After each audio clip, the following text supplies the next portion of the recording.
పత్రిజీ తులసీదళం భాగం 101 ఆచార్యుడు యాచినోతి ఆచరతి ఆచారయతి చ స ఆచార్య అని ఆచార్యుని యొక్క నిర్వచనం.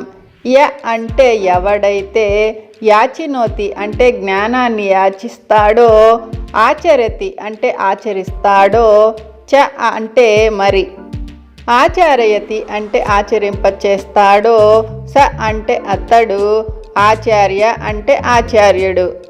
యాచించడం అంటే ఆత్మజ్ఞానాన్ని యాచించడం అన్నమాట. ఆచార్యుడన్నవాడు మొదట అనేక గురువుల ద్వారా ఆత్మజ్ఞానాన్ని సేకరించి సాధన ద్వారా దానిని తన స్వానుభవంగా మార్చి ఆ తర్వాత అదే విధమైన ఆత్మాభ్యాసాన్ని ఇతరుల చేత కూడా ఆచరింపచేస్తూ ఉంటాడు. ప్రతి ఒక్కడు ఆచార్యుడు కావాలి. ఆచార్యుడు కావడానికి ప్రయత్నం చేయాలి. ఆచార్యుడిగా అయ్యేంత వరకు మనం తిరిగి రావాల్సిందే, తిరిగి పుట్టాల్సిందే. 102 మనః ప్రలోభం అంతరాత్మ ప్రబోధం. మనస్సు ఏది చెప్పితే అది చేయటమే మనః ప్రలోభంలో పడటం అంటే. ఇది అధముల లక్షణం. ఉత్తముడు ఎప్పుడు అంతరాత్మ ప్రబోధాన్ని గుర్తిస్తాడు. అంతరాత్మ అంటే పూర్ణాత్మ. అంతరాత్మ ప్రబోధం అంటే పూర్ణాత్మతో సంబంధం నెలకొల్పుకోవడం అన్నమాట. దాని ఆధారంగానే కోరికలను హద్దుల్లో ఉంచుకుంటాడు ఉత్తముడు.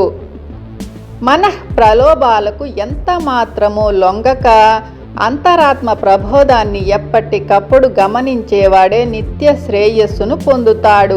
త్రికరణ శుద్ధి ఉన్నవాడికే అంతరాత్మ ప్రబోధం స్పష్టంగా తెలుస్తుంది.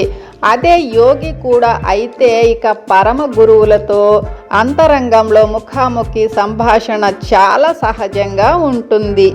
103 సూత్రప్రాయం ప్రబంధప్రాయం.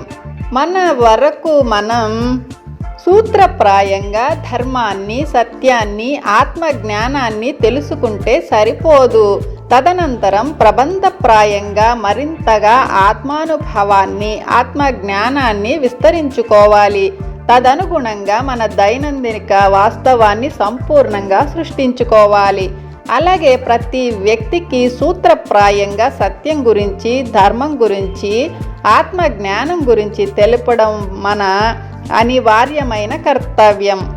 అంతేకాని అందరికీ ప్రపంచప్రాయంగా వారి దైనందిన వాస్తవాలను కల్పింపబూనడం మాత్రం అవివేకం. ఎవరికి వారే యమునా తీరే, ఎవరికి పడి చేయరాదు. 104 నిధి చాలా సుఖమా? నిధి చాలా సుఖమా? రాముని సన్నిధి చాలా సుఖమా అన్నారు శ్రీ త్యాగరాజస్వామి. మనిషికి ఎంత కావాలి సంపద? రోజు పట్టెడన్నం, ఇంత బట్ట, కొంత నిద్ర. అర్థ కామాదులను మధ్యమ పక్షంలో ఉంచుకుంటూ ధర్మ మోక్షాలను ఉత్తమ పక్షంలో ఉంచడమే సదా సుఖదాయకం. శంకరాచార్యుల వారు కూడా అర్థం అనర్థం భావయా నిత్యం నాస్తి తతః సుఖలేశః సత్యం అన్నారు. అంటే మితిమీరిన డబ్బు అనర్థాలకు దారితీస్తుంది, అందులో సుఖం లేశ మాత్రమైనా లేదు అని. అలాగే ఎల్లభసే నిజ కర్మోపాత్తం విత్తం తేన వినోదయ చిత్తం అని కూడా ఆయన అన్నారు. అంటే కష్టపడి సంపాదించిన ధనంతో హాయిగా వినోదించు అని. పైసా మే పరమాత్మ నహి పర్ పరమాత్మ మే పైసా హై అన్నది మనం ఎప్పుడు గుర్తించుకోవాలి. భక్త రామదాసుకు రాముని సన్నిధిలోనే నిధి అక్షరాల దొరికింది గదా. కనుక కావలసింది నిధి కాదు, తారక రూపుని నిజతత్వం తెలుసుకోవడం. అది తలుపులన్నీ నిమిషమైనా నిలిపితేనే సాధ్యం, అంటే ధ్యానం ద్వారానే. 105 సత్సంగం సజ్జన సాంగత్యం. సత్ ప్లస్ సంగం సత్యంతో కలయిక. సత్ అంటే నిత్యమైనది, అంటే ఏ కాలంలోనైనా చెడకుండా ఉండేది అన్నమాట. నిజానికి ఎవరికి వారే సత్యం. ఒకళ్ళు ఇంకొకరికి సత్యం కాలేరు. ఒకళ్ళు ఇంకొకరితో సర్వకాల సర్వావస్థల్లోనూ ఎప్పటికీ ఉండలేరు. సత్సంగం అంటే సత్యంతో నేరుగా కలయిక, అంటే ధ్యానం అన్నమాట. ధ్యానంలో మాత్రమే మనం మనతో కలిసి ఉంటాం కనుక మనతో మనం ఉండటమే సత్సంగం అన్నమాట. సత్ ప్లస్ జనులు అంటే సత్యం తెలుసుకున్న జనులు కనుక సజ్జన సాంగత్యం అంటే సత్యం తెలుసుకున్న జనులతో కలవటం అన్నమాట. అందుకే శంకరాచార్యులు వారు భజగోవిందంలో అన్నారు, త్రిజగతి సజ్జన సంగతి రేఖ భవతి భవార్నవతరణే నౌక. అంటే 3 లోకాల్లో ఏ లోకానికి పోయినా యోగులతో కలవాల్సిందే. వాళ్ళే అజ్ఞాన సాగరంలోంచి మనల్ని తరింప చేయగలరు అని. సత్సంగం అంటే సత్యంతో సంగమం, సజ్జన సాంగత్యం అంటే పరమ గురువులతో సంగమం, సంపర్కం.